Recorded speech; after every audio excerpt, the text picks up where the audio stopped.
పాపం ఈయన ఏం రాసుకురాలేక అటు ఇటు కాలేక ఈరోజు కొత్త పలకని పెడతాడు ఆదివారం. పెదవి విరుపు మొదలైందా? కాంగ్రెస్ పైన పెదవి విరుపు మొదలైందా? ఏమి ఇచ్చినవా? ఒక్కసారైనా రాసుకొచ్చినావా? ఆంధ్రకృష్ణ ఒక్కసారైనా రాసుకొచ్చినావా? 6 గ్యారంటీలు ఏమైనా రేవంత్, 420 హామీలు ఏమైనా రేవంత్, అర గ్యారంటీలో పావు గ్యారంటీ ఉచిత బస్సు పెట్టి రిమైనింగ్ గ్యారంటీలు ఎగ్గొట్టిన రేవంత్, ఏమైపోయినావు రేవంత్ అని రాసుకొచ్చినామనే ఒకసారన్నా?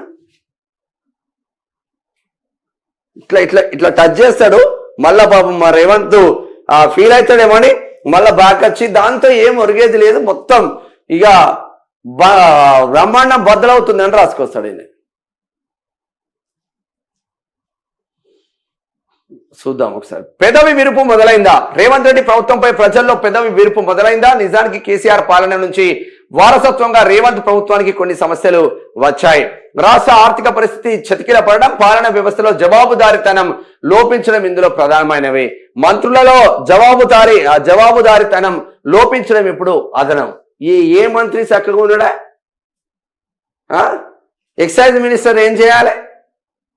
ఈ గుడుంబ మహమ్మారిని, సారా మహమ్మారిని, ఈ బెల్ట్ షాపులను, ఆ వైన్ షాపులలో జరిగే కల్తీని, ఆ బాటిల్లోకి వెళ్ళి సిరంజిలా తీసి ఈ బాటిల్లో పోసుడు, ఈ బాటిల్లోకి వెళ్ళి సిరంజిలు తీసి ఈ బాటిల్లో పోసుడు, విచ్చలవిడితనంతో ముందుకెళ్తా ఉన్నారు.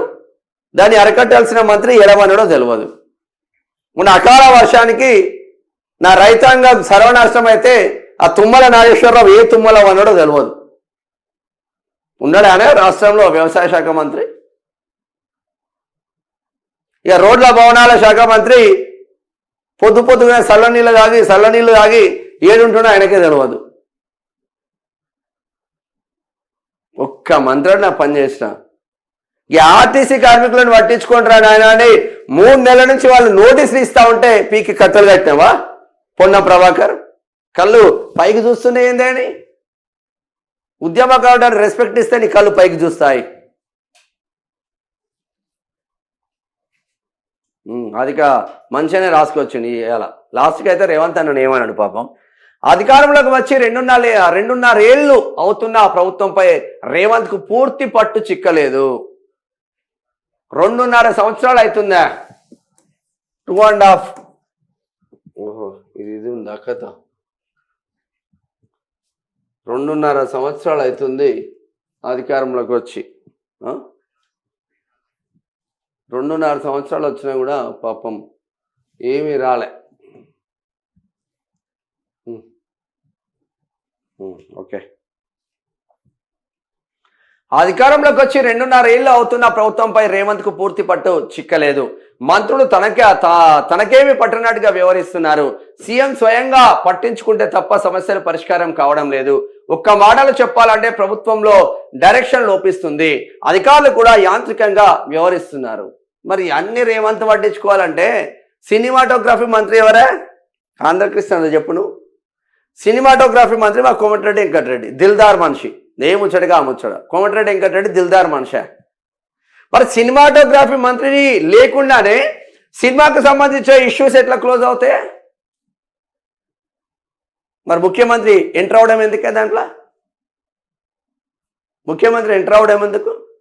అందువచ్చి పోనీ అమ్మ ఏమని సావని అని మంత్రులు అందరూ సైలెంట్ కూడా. అన్నిట్లో నేనే అంటే గట్లనే ఉంటుంది. ఎవరికి ఇచ్చే వాల్యూ ఆయనకు ఇస్తే ముఖ్యమంత్రి వాళ్ళు కూడా వాల్యూ ఇస్తాడు. ముఖ్యమంత్రి ఎవరికి వాల్యూ ఇస్తలేడు కదా.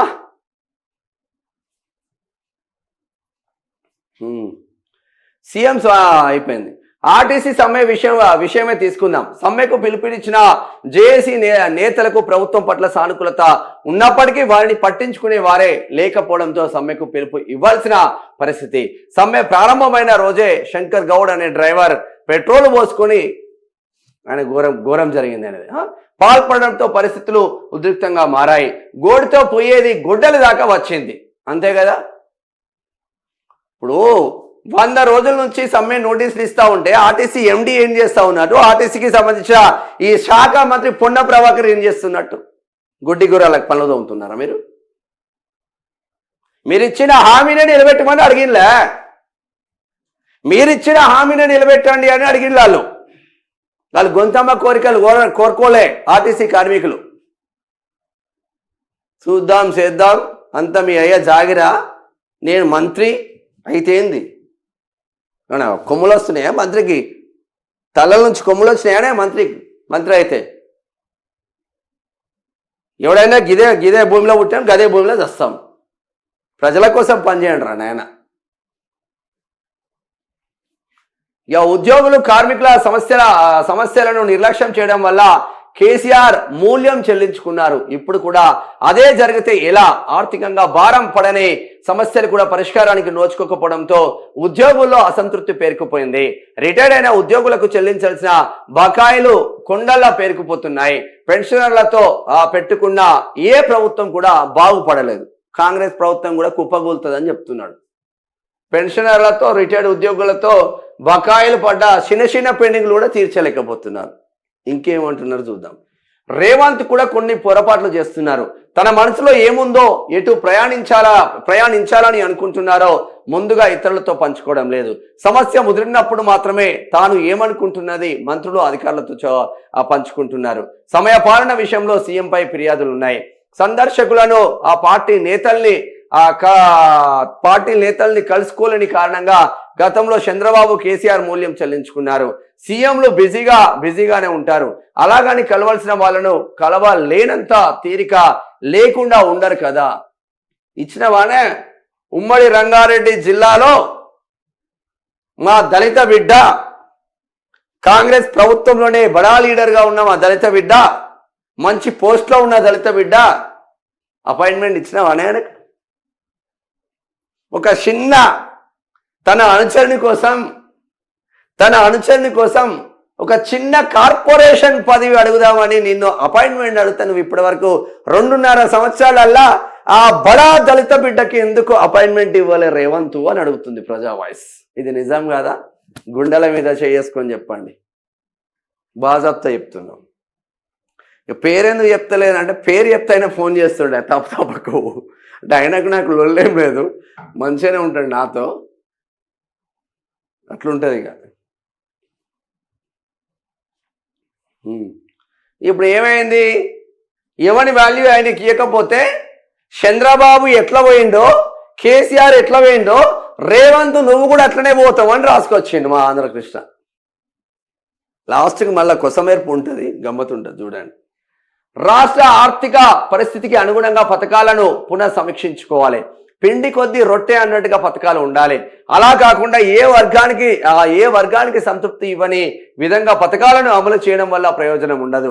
కాంగ్రెస్ ప్రభుత్వం పట్ల ప్రజల్లో తీవ్ర వ్యతిరేకత ఉందని చెప్పలేము. చూసినావా? కాంగ్రెస్ ప్రభుత్వం పట్ల తీవ్ర వ్యతిరేకత ఉందని చెప్పలేమంట. వ్యతిరేకత లేకపోతే ఏమున్నదా ఆంధ్రకృష్ణ? ఏమున్నది రే వ్యతిరేకత లేకపోతే? పేదోడు ఉళ్ళు కూల్స్తే వ్యతిరేకత రాదా? ఇదే ఖమ్మం వెలుగుమట్లలో 30 ఎకరాల పేదోళ్ళు ఇల్లునే కూర్చింది కాంగ్రెస్. మరి అదే 32 ఎకరాల భూదాన్ భూమికి సంబంధించిన ఆక్రమించుకున్న బడాబాబుల ఇల్లు ఎందుకు కూల్చలేదు అని అడుగుతుంది ప్రజా వాయిస్. ఇది వ్యతిరేకత కాదా? ఒక 30 గజాలు 40 గజాలు ఆక్రమించుకొని ఆ మోసి పరివాహక ప్రాంతంలో ముక్కు మూసుకొనైనా బతుకు వెళ్ళదీస్తున్న ఆ ప్రజలకు మీరిచ్చిన అండేముంది? 2.5 సంవత్సరాలైంది తెలంగాణ రాష్ట్రంలో ఏ హామీ నెరవేర్చింది? హాఫ్ గ్యారంటీలో పావు గ్యారంటీ తప్ప, ఉచిత హామీ, ఉచిత బస్సు తప్ప. గమ్మతుంటుంది, వార్తలే గమ్మతుంటాయి. ఏడికి వచ్చిందే. అయితే పెదవి విరుపుడు ఇప్పుడే మొదలైనందున అది వ్యతిరేకతగా మారకముందే విరుగుడు చర్యలకు శ్రీకారం చుట్టాలి. అధికారం కోల్పోయి 2.5 సంవత్సరాలైన కేసీఆర్ ఇంతవరకు ఆత్మ పరిశీలన చేసుకోవడానికి ఇష్టపడడం లేదు. కాంగ్రెస్ ఇచ్చిన ఫాల్తు హామీలను నమ్మి ప్రజలు మోసపోయి గోసపడుతున్నారని భావిస్తున్న కేసీఆర్ అధికారంలో ఉన్నప్పుడు తాము చేసిన తప్పులను గుర్తించి సరి చేసుకోవడానికి సిద్ధపడడం లేదు. సొంత బిడ్డ కవిత ఇప్పుడు ఆయనకు పంటి కింద రాయిలా మారారు. తండ్రిని సోదరుని ఢీకొట్టబోతున్నారు. కవిత నిర్ణయం సాహసోపేతమైనదా, దుస్సాహసంగా మిగిలిపోనుందా అన్నది కాలమే నిర్ణయించాలి. 2.5 సంవత్సరాలైంది రేవంత్, నువ్వేం చేసినావు రేవంత్ అని అడుగుతుండు ఆర్కే రాధాకృష్ణ.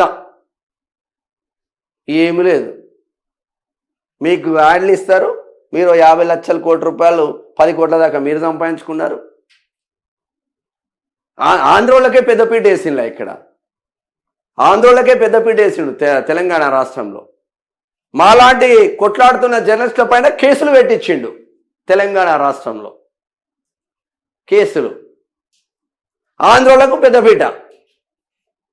కేవీఆర్ అటువంటి మా మా మా జర్నలిస్టు ఆంధ్రకు సంబంధించిన ఎనాలిసిస్ చేస్తే ఆయన పైన 3rd డిగ్రీ.